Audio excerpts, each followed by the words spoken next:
All right, everybody, welcome back to another episode of Dids in the Dugout. Joined again by good friend Chad Flowers, my buddy Hitch. Today we've got a variety of different topics for y'all. We're going to talk.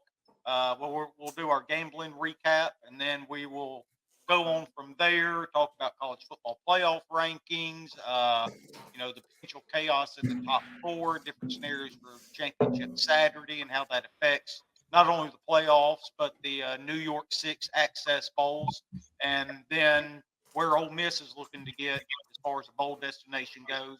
And does it really even matter? Which I know we're one person on this board sits on that topic, but we'll let him dive into that. And then at the end of the show, interesting debate popped up in the group text last week or maybe this past weekend. I can't remember, but should we just get rid of the Egg Bowl?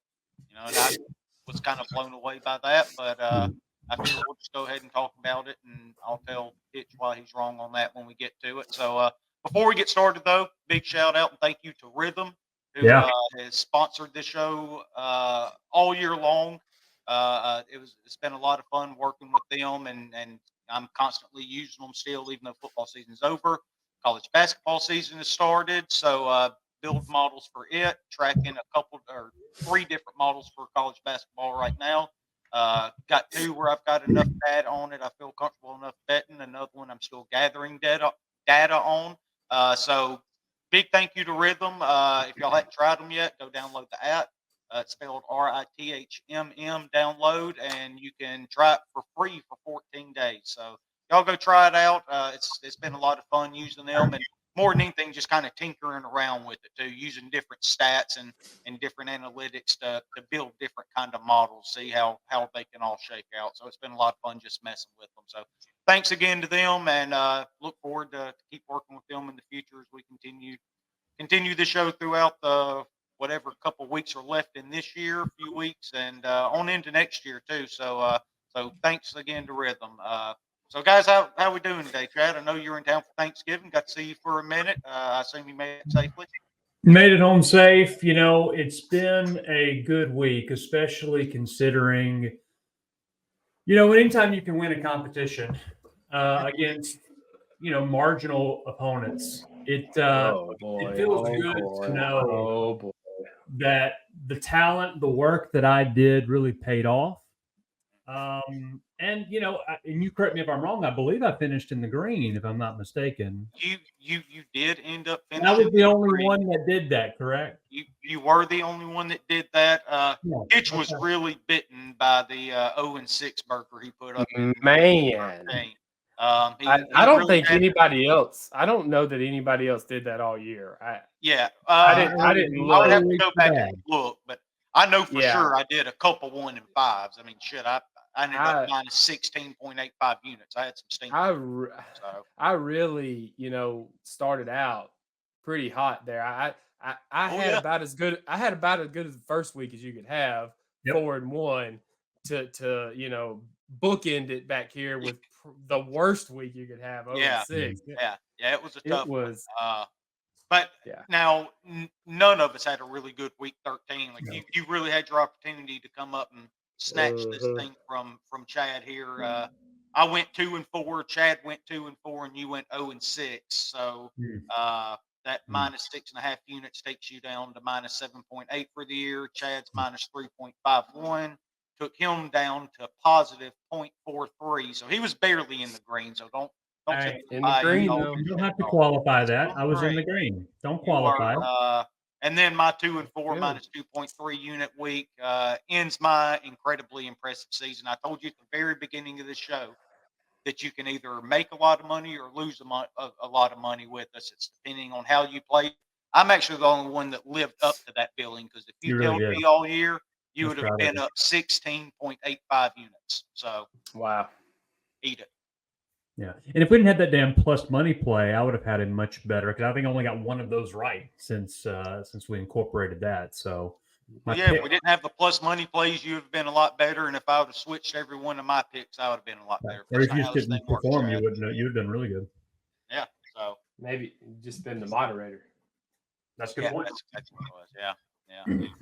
All right, guys. So we are going to quickly get off the gambling portions. That's not fun for anybody except for Chad.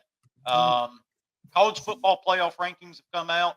They dropped Tuesday night heading into championship Saturday. Well, Friday and Saturday. You get the Pac-12 game on Friday night. I thought it was interesting. Ole Miss is at number 11. If this were next year, that basically guarantees Ole Miss a spot in the playoff next year. You got to get to that 11 spot because the group of five is going to take one from you. Right. You got to get to 11 to feel comfortable about it. That's where Ole Miss lands. Georgia 1, Michigan 2, Washington 3. Florida State jumps back up into the top 4 at number 4. Oregon 5, Ohio State 6, Texas 7, Alabama 8, Missouri 9, Penn State 10, Ole Miss 11, Oklahoma 12, LSU 13, Louisville 14, and Arizona 15. I decided to stop at 15 for no real reason at all.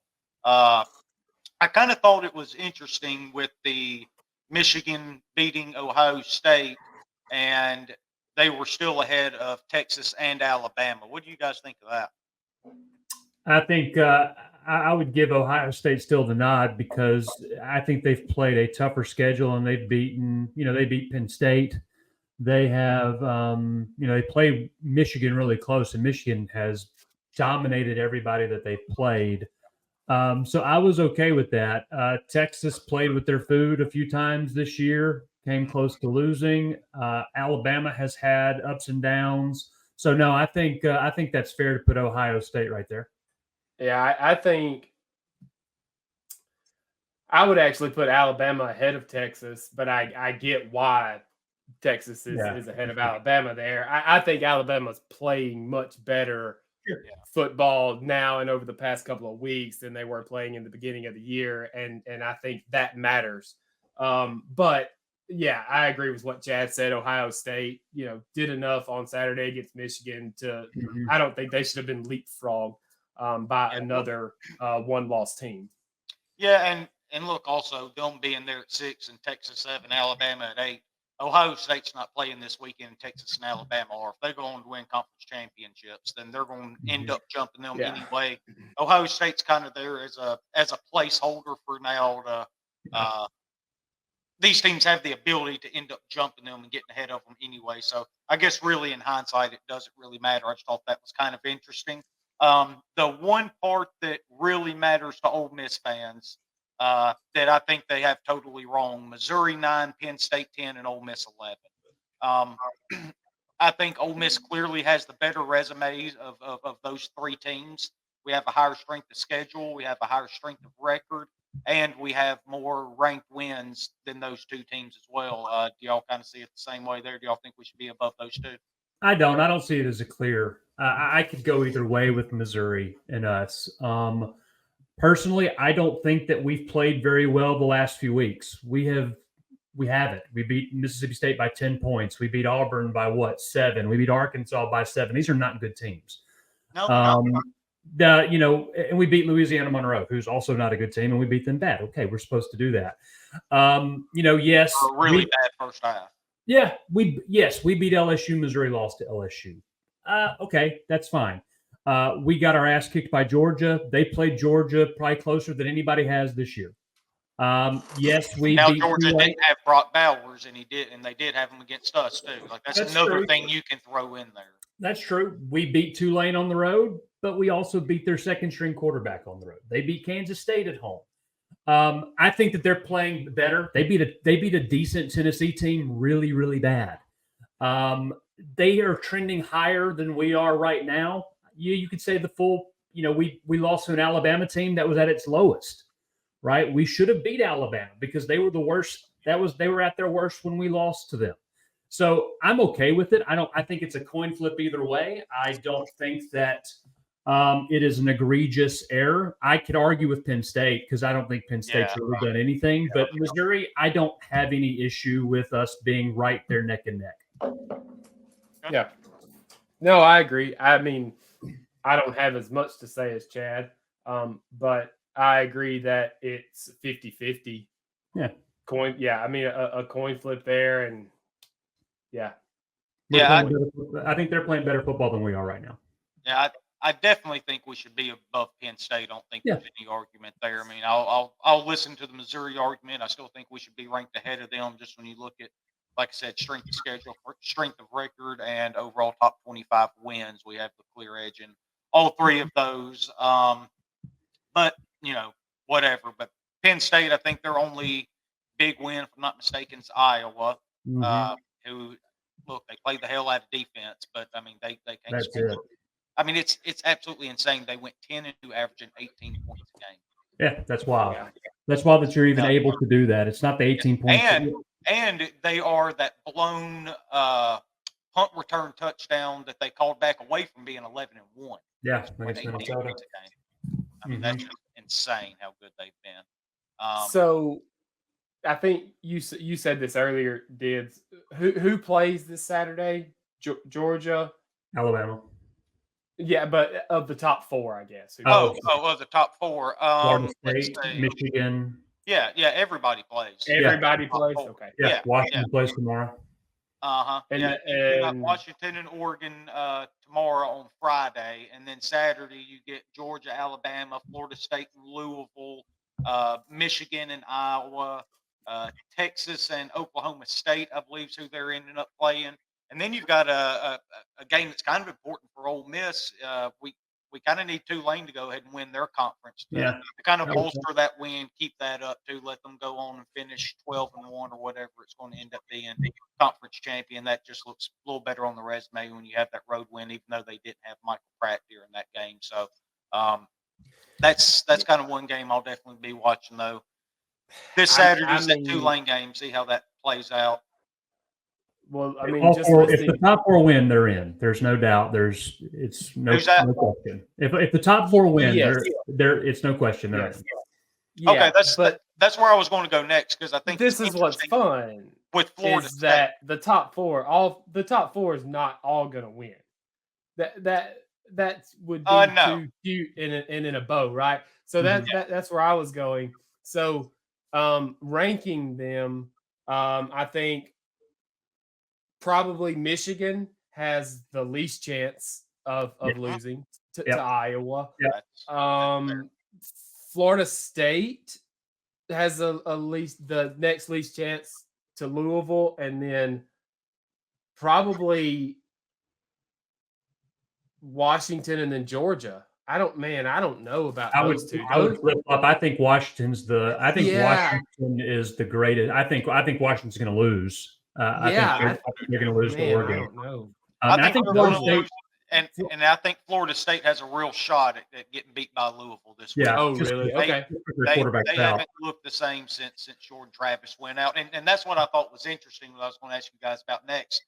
If Louisville ends up pulling off the upset knockout, or if Florida State goes on to win, finish 13-0, even without Jordan Travis, do you still put them in? Yes, absolutely. Because they did everything that they had to do.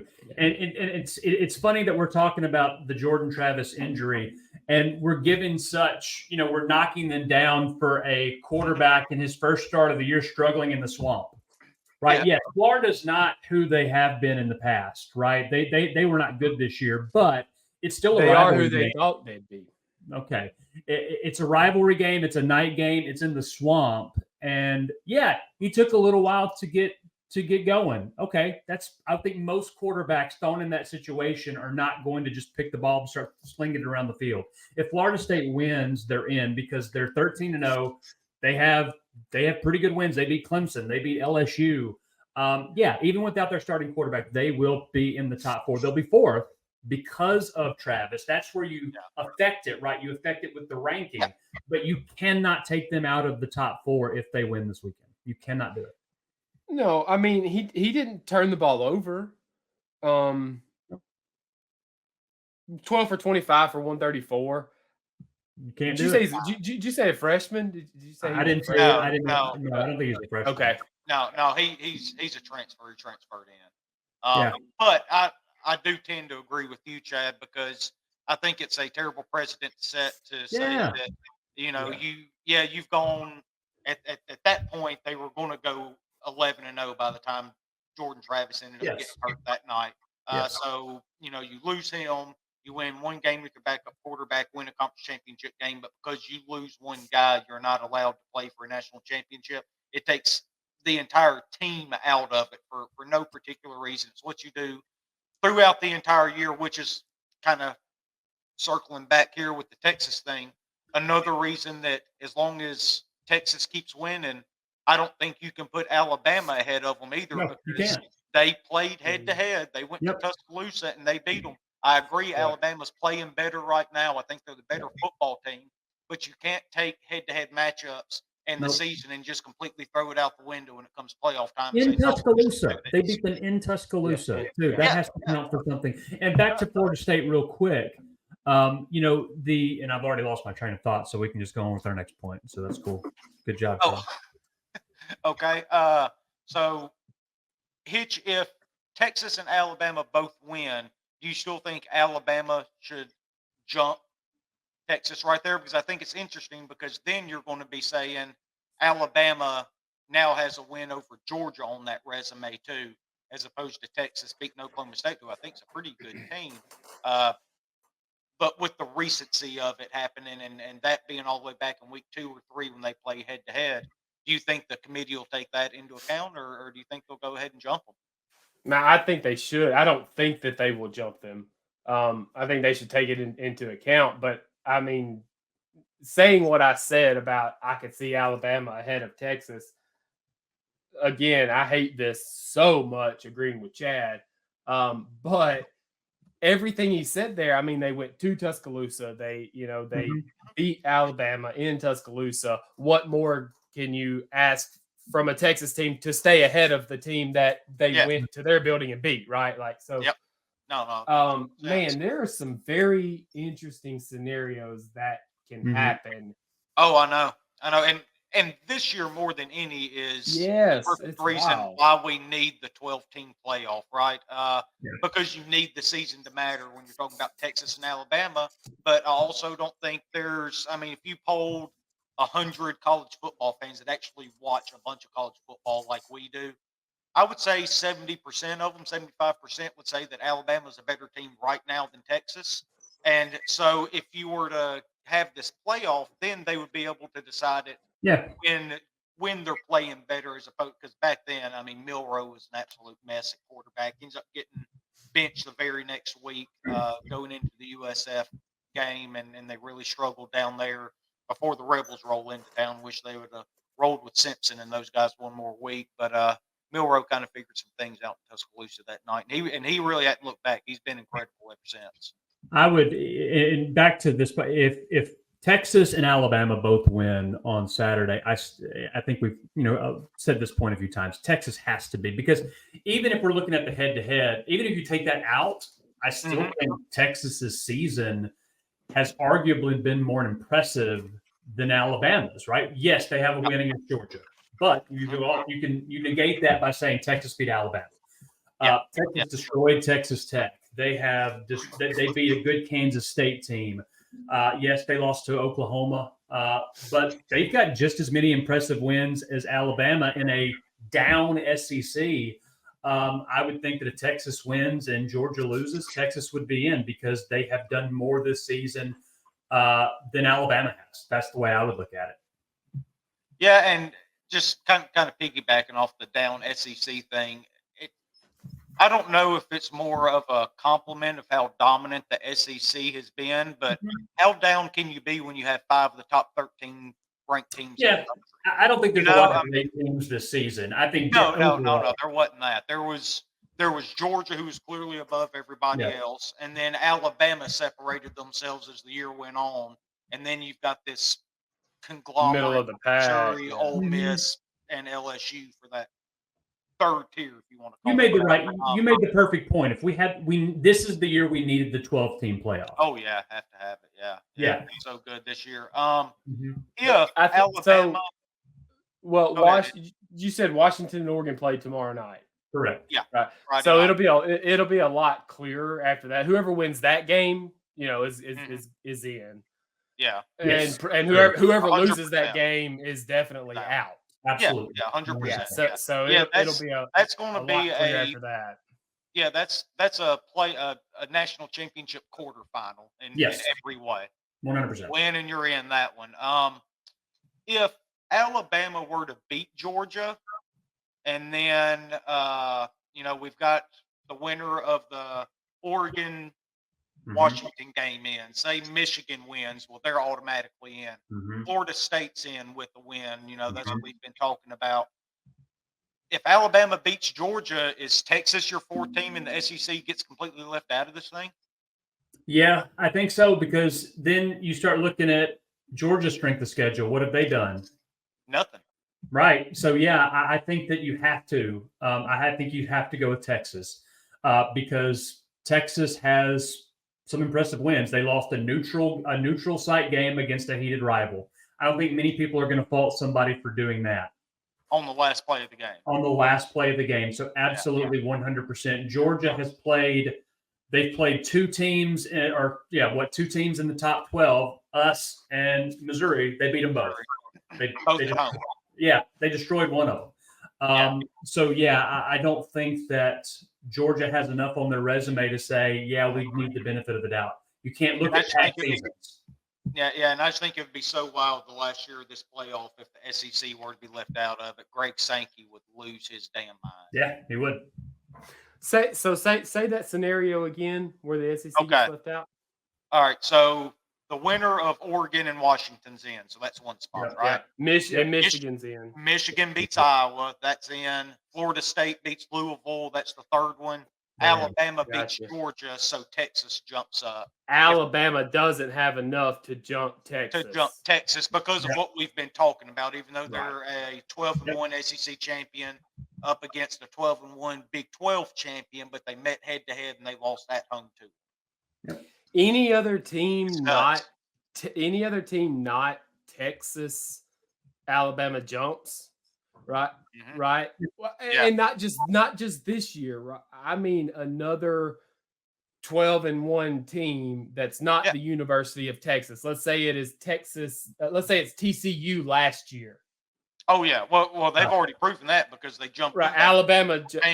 Right. Yeah. They were number 4 in the last college football playoff rankings. Championship Saturday come around.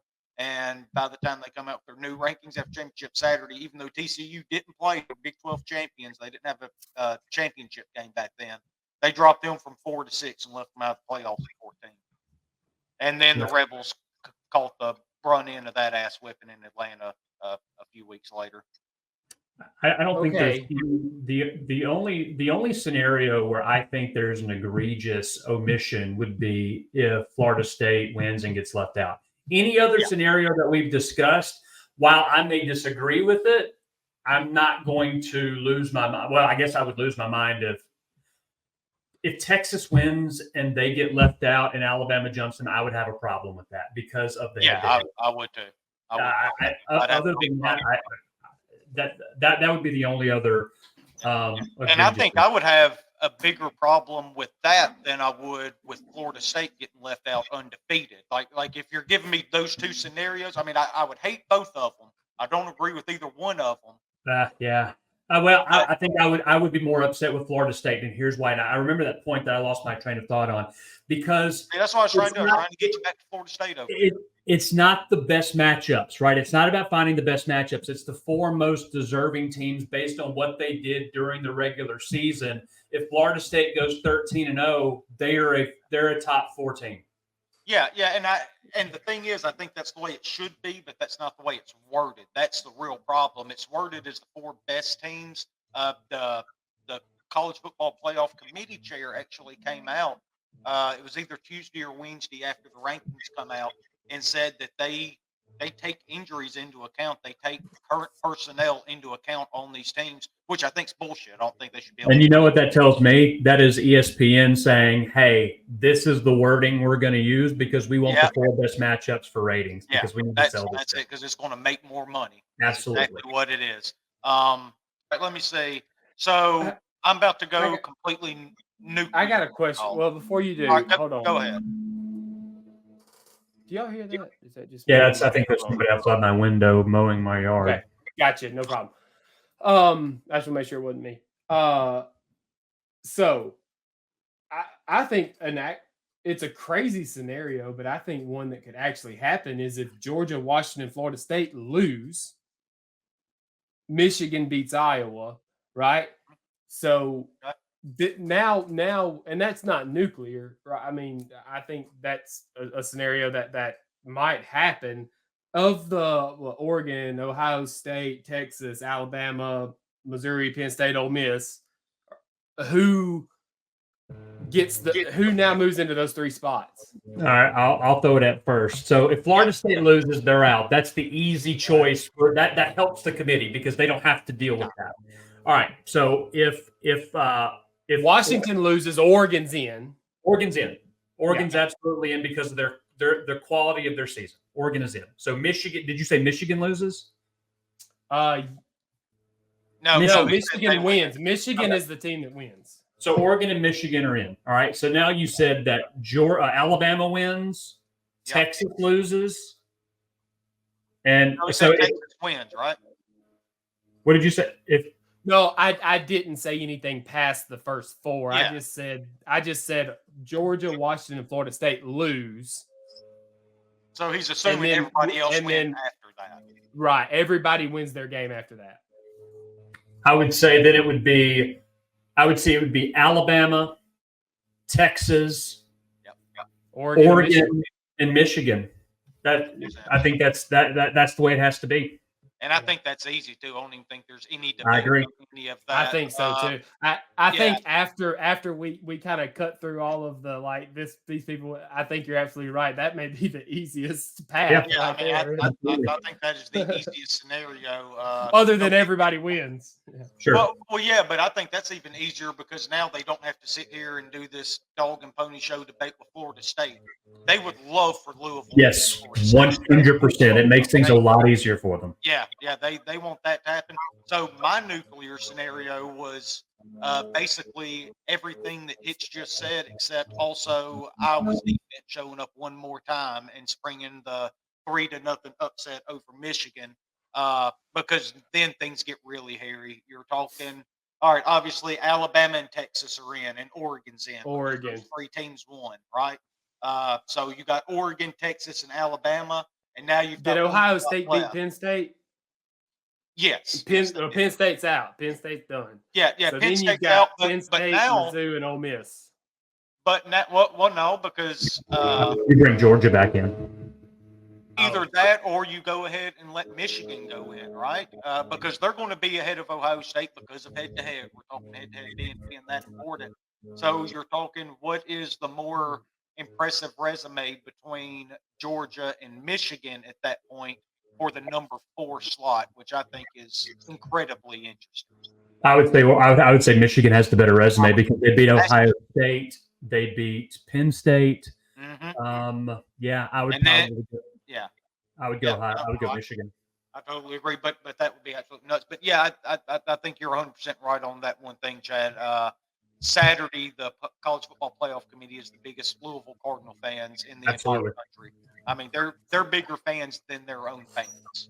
So they don't want to have to deal with this. So I think that'll be interesting to see what it shakes out. And then, if we have that much chaos, I think what I've heard is if Ole Miss can find a way to jump Penn State to get into the top 10, that basically guarantees them a New Year's Six bowl.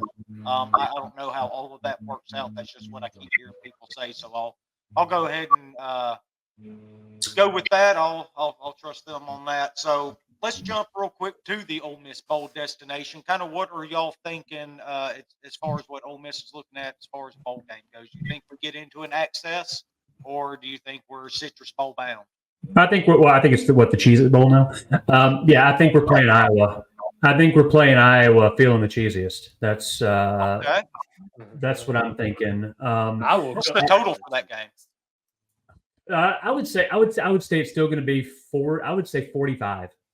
Oh, I think that's the most interesting. I think that's the most interesting bet on that game. Yeah, is the total. Yeah. What's the line? And if it's 40 something, I'm sure enough hammering the under. I would say Ole Miss. I would say Ole Miss 4. Oh, I was going to say I was gonna go higher than that. I was going to say 4.5, 4.5. The way our offense disappears, I'm. No, I get it, but that's not it the way won't they're be- going to look at it when they set the lines because the It power won't rankings field have it a goal. lot higher than that. Yeah, No, it'll it be would more a than a field field goal goal. either way. I think Yeah, it'll be more than a field goal either way. I think you're sitting there teetering on the touchdown line in Ole Miss's favor, somewhere around 6.5 to 7.5, something like that. And I think the total will actually be closer to probably 37, 38, something like that. Really? Yeah. Because of the way our offense does disappear and how good that defense is. And look, our defense has played incredible this year. Did you know we ended up with the top 30 defense this year? I did not know that. What would you do if I told you at the beginning of the year, Chad Flowers, the Ole Miss Rebels are going to have a top 30 defense in the country? Then I would say we would probably be 10-2. 10-2, right? Exactly. So that's exactly how it ended up playing out. Hell of a job by Pete Golding and the guys. Yeah. They had a lot of new guys on that side of the ball. Played a lot of guys. Had a lot more depth than I certainly anticipated them have. Yeah. Now, as far as these bowl destinations, Hang on. All right. Go ahead. I'm not saying Iowa's defense isn't good, but have they played anybody that can score points to know if it's that good? No. Michigan. No, That's why they played Penn State and they got destroyed by Penn State. I mean, they haven't played they played Iowa State, who played better toward the end of the year. Yeah, I mean, I don't know. I just maybe they come out and they shut us out. I don't know. I don't think that their defense is that great, and I think we win by 2 touchdowns. Oh shit! Okay. There we go. Yeah, I mean, you're right. I mean, you do make a good point that yes, Iowa's defense is good when they're playing Big Ten offenses. Yeah, that is a fair point. And so I bet their defense ain't nearly as fast as. Oh no, they're just physical as hell. Right. Physical. Yeah. Very yeah. physical. I mean, but we get to the edge and outrun them, right? I mean, I don't know. Yeah, We'll I worry about the line, right? The penetration. I mean, I think. I think they're going to absolutely whip us up front, and that's going to be our problem. Keeping anybody off of Judkins, Bentley, and Dart. You saw it in the Egg Bowl. We obviously had people that were watching it and everything, and of course, the entire first half was like, "What's wrong with our offense?" So, look, you can't run an offense when you can't block anybody. And they're going to try to just run it right up the middle. That's what they're going to try to do on offense against us. And is that our strength? Yeah. So, but speaking of bowl destination, where do y'all fall on it mattering where you go to a bowl game? Do you think it even matters? I'm of the opinion it's great. You want to go to bowl games. You want to go to the top bowl games as much as you can. But really, it doesn't matter. It doesn't affect your cut of the pie that you're going to get at the end of the year from the bowl pool, because SEC is a revenue sharing conference. Vanderbilt's going to get basically what we're going to get, right? And they didn't contribute shit to any of this outside of giving all of these teams a free win. If it's not like this year, if it's not one of those 4 spots or one of the 2 games, but being one of those top 4 teams, I just really don't care about bowl games anymore. I'm going to sit and I'm going to watch it, but I don't think it has a positive or negative effect one way or another on the program. But I'll say it has a positive effect. It's positive because and the coaches will always say that you get more practices. So it is positive because you do get a chance to assess. Now, from a fan's perspective, it's a participation trophy. Let's call it. I'm talking about the level of bowl outside of the top 4. Yeah, no. I mean, you want to go to a bowl, obviously, but I'm talking about the level of bowl. I don't think it has any effect whatsoever, right? No. I'll take this stance. I think it depends on where you are in your program, right? Okay, like for James Madison and App State, not App State. James Madison. Who's the other one? Jack State, right? Yeah, like it would mean everything, right? But in 5 years, it may not. They may be looking at the Citrus Bowl, the Outback Bowl, that level, and because we were in the same boat, right? I remember being happy we were in the Music City Bowl, the Independence Bowl, winning 6 games, and then it got to a point where, damn, if we didn't make the Cotton Bowl, I didn't care about those other ones, and now it has gotten to a point where if we're not in that 12-team playoff, I'm happy the kids get all of those prizes and things for going to a bowl and get and some of these kids that may never get to experience something like that, a different city traveling. I'm happy for that. I could care less about winning or losing the bowl game. To me, I'm on the side of the kids who are going pro when it comes to these bowl games. Don't play. And not even the side of the ones that are going pro, but really your bigger players, do you really want them playing? I mean, you look at the way Ole Miss sets up next year. You're bringing back Dart. I assume Judkins is coming back. I keep hearing Bentley and Watkins and Prescorn are all coming back. Harris is 50-50 whether or not he's coming back.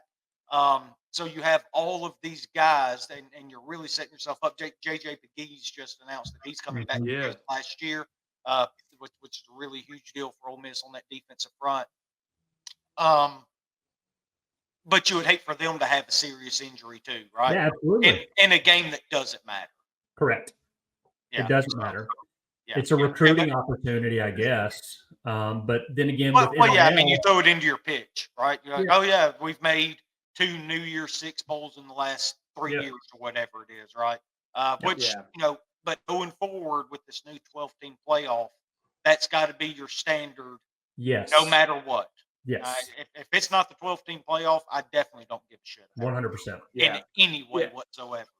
We better be one of the top 12 teams playing in these playoffs every single year.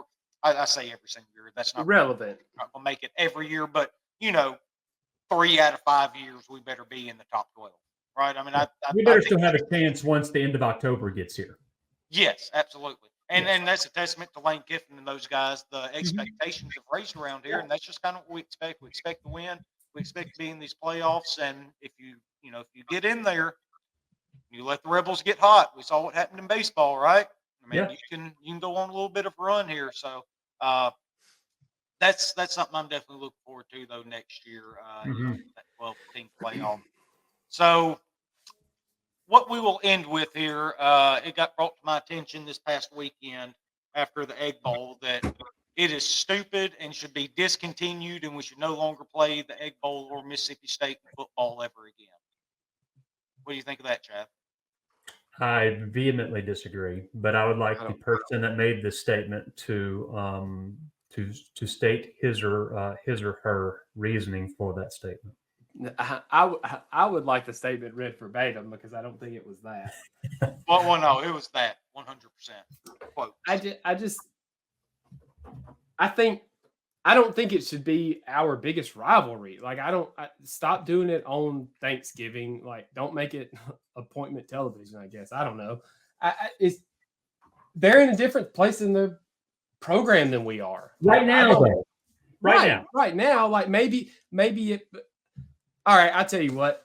I'm going to give you a ticket to one game next year. What game are you picking? Sure, I'm going to pick Alabama or LSU, right? Okay. All right, you get 2 tickets. Which game you pick? Alabama and LSU. But let me tickets. You get 3 tickets. Hold on. Let me say this. Let me stop you there. I understand your point. Since 2017, we have won 48 SEC games. Mississippi State has won 48 SEC games. Missouri has won 48 SEC games. So we are not, right now, because of what Lane Kiffin has done, like Dibs just said a moment ago, the expectations are higher. Mississippi State, for our age group, they are our rival. Because since 2000, we're 13-11 against Mississippi State. Since 1990, we're 17-17 against Mississippi State. Everybody likes to say LSU is our rival. Since 2000, we're 7-17 against LSU. We're 13-21 since 1990 against LSU. So, yes, I would love for LSU to be our rival. They're not. We're not in the same place. Even right now, we're still not consistently at LSU's level. We're getting close. I think we're right there at it, though. I think we have really closed the gap on LSU, and we've really increased the gap on Mississippi State. Yes. Now, obviously, they have a new coach. I think they've made a really good hire. I liked Levy when he was here. I think he's a good offensive mind. It's all going to come down to how much money they end up raising in NIL, and if he can get players. It's all anything is. I don't care what the job is. If if Alabama's NIL war chest runs dry, then they're going to end up sucking.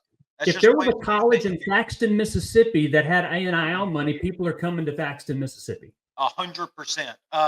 But real quick, Hitch. Yes, the Egg Bowl should be played every single year. It should be played the last game of the season, and it should be played on Thanksgiving night every single year. Ole Miss and Mississippi State in the Egg Bowl is just like Chipper Jones. At some wears number 10, he plays third base, and he bats third. Okay, so Ole Miss, Mississippi State at night on Thanksgiving, last game of the year. I like the Thanksgiving. I've gone back and forth, but I like the Thanksgiving because it's a spotlight. Because then, if we're playing on Saturday, the Iron Bowl, you've got Florida, Florida State. You've got all of these games now. Texas A&M is coming back, and it looks like they're playing it at the end. The game does not have any as many eyes on it, right? It's Thanksgiving night. Yes, there's NFL games now on Thanksgiving night. At least we get a dedicated game where everybody is going to be watching us, and it's going to be a good game. It's going to be an interesting game. Hell, people are still talking about the DK Metcalf or pissing in the end zone, right? I mean, it's a fun game where anything can happen. Yeah, and kind of talking about that, being in the spotlight, it drew a huge number this past year. Going up against the NFL's primetime game, it was who was it? It was Bills and somebody. It was a pretty good game going on that night, and the Egg Bowl still drew 19 million viewers. Yeah. I mean that's a pretty big number against a state team that's quite frankly dead in the water and didn't have anything to play for. But people tune in for Lane Kiffin. Like he's become our brand. He's built our brand into this to where we can get into that national spotlight for all those viewers. Now, I do think that next year is going to be the last year on Thanksgiving. They haven't announced when it's getting played yet, but Texas and Texas A&M is going to end up moving to Thanksgiving in 2025, I believe it is. Mm-hmm. And in the case, Ole Miss and Mississippi State will end up getting bumped. Look, if you're going to do that, give us the Friday game. I don't want to be mixed up in that whole mess with Saturday. And Friday does give you an extra day of preparation and all that. But me talking my age, growing up, it was Thanksgiving. You sat down and you ate, Absolutely. and then you sat in front of the TV and you watched the Egg Bowl, and you did it every single one. And you would get angry, or you would be very happy. It was. Yep, because there was something inexplicable would happen, like Bean kicking the ball in the air.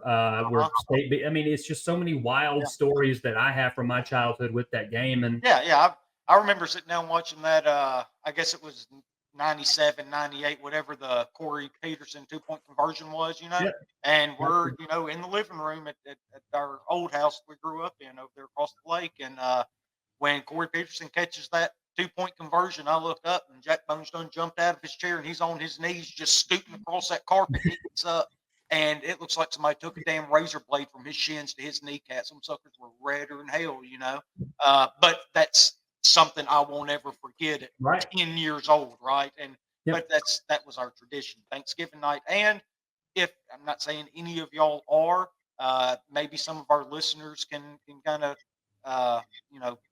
see where I'm coming from here. If you got family members you don't like, then you want this sucker on Thanksgiving night, right? Because, hey, come over and eat Thanksgiving. You're like, no, screw off. I got to watch the Egg Bowl. There's nothing I can do about it. And so we need that baked into this as well. So let's keep this thing on Thanksgiving to help everybody out. Okay. Well, the quote was, I wish that the conference realignment would eliminate the Egg Bowl. It doesn't mean anything. If we win, we gain nothing. If we lose, they gain everything. So you wish they'd eliminate the Egg Bowl? Yeah, kind of. And well, I mean, that was your quote. I mean, but just I don't think you helped your case, and he's sitting there scrolling through all of those messages to find that. But just to say, or just to speak to the rivalry thing with LSU and stuff is like, I guess I'm looking at it from the perspective of state. Man, I don't want to say this. It's dragging us down with that rivalry when I want to be like moving up to the next tier of rivalry. I know what I'm not saying don't play the game, I guess, but I don't know. But also, in fairness, we beat them 10-7. I mean, 17-7 this year, and that's another thing. It's always an ugly game. Like right, you say we've got eyes on us, but those eyes, what are they seeing? Dog shit. Yeah. What you're saying, Hitch, is you want this. If Egg Bowl's going to be played, you want it to be compared to when LSU and Alabama play, when Ohio State, Michigan. You want it to mean something, and not just Mississippi. You want it to mean something. So okay, here's what I'm saying. Here's what I'm saying. Just get rid of the Mississippi State University because they're the one causing the problem. Yeah, get rid of them for sure. All right. It's just, I mean, it's just that's just a lot of, for me, it's a lot of recency bias only because of they've struggled. Hell, I mean, they were a bowl team last year. They had a bad year this year. I mean, they beat us last year, and Mike Leach was doing a pretty good job. I just think that's a little extreme. Yes, I would love for our program to be in a place where playing Mississippi State is like us playing Southern Miss. I just don't think that we're at that place yet. Or kind of like we're playing Georgia Tech. To be clear, I don't think we are there yet either. Okay. But as long as we keep playing that game every year and making it on Thanksgiving, making it a big deal, we will never move on to the place. We will never move on past that. I think it's going to be a heated rivalry regardless of when you play it. Even if it's the first game of the season, it's still going to be, Mississippi State. At least it means more. It means more if it's the first game or in the middle of the season a lot of times, because coming into this game, I don't know. Because if we lose that game early on, then we're done. Yeah. Well, no, I mean, I do like it at the end of the year. You've seen it throughout our entire lives. One of the two teams either playing for bowl eligibility, or trying to keep them out of one of the higher bowls, something like that. That year State was so good with Dak Prescott, and we just walked in there and we kicked our ass, walked out with the Egg Bowl trophy. Kind of like Chad was saying a second ago, though, with the, I don't know if you use the exact words, recency bias or not, with the way Ole Miss's program is compared to Mississippi State's right now. 2019 wasn't that long ago, right? Yeah. I mean, it can change in a hurry with the right guy, with the right dedication, with the right NIL. That's all it comes down to. Get a guy that can coach, get money in your NIL to get players there. Look, people aren't coming to Ole Miss solely because Lane Kiffin is here. That's not why they're here. We're one of the top NIL collectives in the SEC and the country. Obviously nobody knows exact numbers, but to say we're probably, I would feel confident to say we're easily a top 15, possibly even top 10 NIL collective in the country. And last thing I'll add regarding playing it at the end of the season is because I think that the reason why it's always been done that way is because regardless of how the season you've had, there's always one game to look forward to. If we're ending the season with a Vanderbilt or a South Carolina, if we suck, nobody's going to give a shit about that game. If we suck and we're playing Mississippi State and we have a chance to ruin their season or get bowl eligible, like Dids was saying, that game still means something. So I think that's why they do it, or why they originally did it, and that's probably why they'll keep doing it. Yeah, and probably a lot of our thinking is growing up in that era where, quite frankly, that's all either of these two teams were doing while we were growing up, right? I know State had that 8-4 year that miraculously got them to Atlanta in 1998 or 99, whatever that was. But I mean, for the most part, these are two programs that have battled for bowl eligibility, and sometimes it comes down to the Egg Bowl getting you that sixth win or positioning yourself for who gets the better bowl, and maybe that's just ingrained into our brain, and that's why we think of the way we think of it now. But I do think times are changing. I think Ole Miss missed a huge opportunity on Thanksgiving night to really put their foot on the throats of that program and really crush them. But they didn't. They let them hang around for 3.5 quarters basically, and I mean, if we could have gone in there and just really kicked the shit out of them and demoralize not only the team but the fan base, and we just didn't get it done. So we'll try it again next year. But it's going to be a little harder now because they do seem to have a little bit of momentum with Levy coming in. Yeah, that's a good conversation about that. Yeah. So good for them. All right, guys. Y'all got anything else to add on that? No, I think I'm good here. All right, Hitch, change your mind. Good with Egg Bowl staying now? Oh yeah, no, it's fine. Y'all make very good points. I don't really disagree with y'all's points. I just see them and attack them differently, I think, in my head. I got you. All right. Well, we will go ahead and get out here then. It's getting a little bit late. Hitch was an hour late as usual. So hopefully next time when we schedule something several days ahead of time, he will actually be on time. But if not, then we'll just keep doing it the way we're doing it, I guess. But you got to straighten up, Hitch. You got to be better than that, man. I apologized. You should. Yeah, do better. All right, guys. So again, appreciate all the gambling content throughout the year. That was a ton of fun doing that show with y'all every single week. Kind of transition now. We've got kind of an interesting basketball team this year. It looks like Chris Beard might have something going. I don't think we're great by any stretch, but quite frankly, we performed better than I thought we would so far. Big win against North Carolina State on Tuesday. Got a big game in front of a sold-out crowd at the Pavilion at 1 o'clock against Memphis this Saturday. So anybody that has tickets, y'all have fun with that. Tune into it for sure. Hitch, you're about to say something, so go ahead. I was just going to say, as someone who has seen that team in person and who has watched them on television a couple of times, if we shoot the ball well, we're going to be good. And I know that that's not a crazy thing to say. I mean, but as poorly as we can shoot the ball, we don't stop shooting the ball. Right. And so that can get us behind, and we can be, fall in some tough situations there. But if we shoot the ball like we did against NC State last night, we're gonna be tough. We can surprise some people, I think. But that's all I was gonna say. It's all going to be shooting and Alan Flanagan, right? Like if he goes, we go. So and rebounding, and that's obviously going to be helped out with the news of Cisse being eligible. I imagine you'll start seeing him work his way into games. I'm excited to see that. Yeah, me too. That was one area, if you had to critique anything from Tuesday night, we didn't rebound it particularly well, particularly on the offensive side of the ball. Played so small. Every time I looked at the computer, it was Brakefield, Flanagan, Morrell, Caldwell, and the guard Murray. Those are big guys, but they're forward. And we're still awaiting another big waiver right now with the other Murray coming in, right? That hasn't been rolled on quite yet. So maybe we get another boost, and that'd be a really big one in a position of need. Get another point guard on this team. That's some depth we desperately need. Well, 100%. The reason I bring that up is I think that the rebounding may have been so bad is maybe Beard was playing small and quick, and because they had a guy that was Rick Mahorn size, like he was a bruiser in the middle.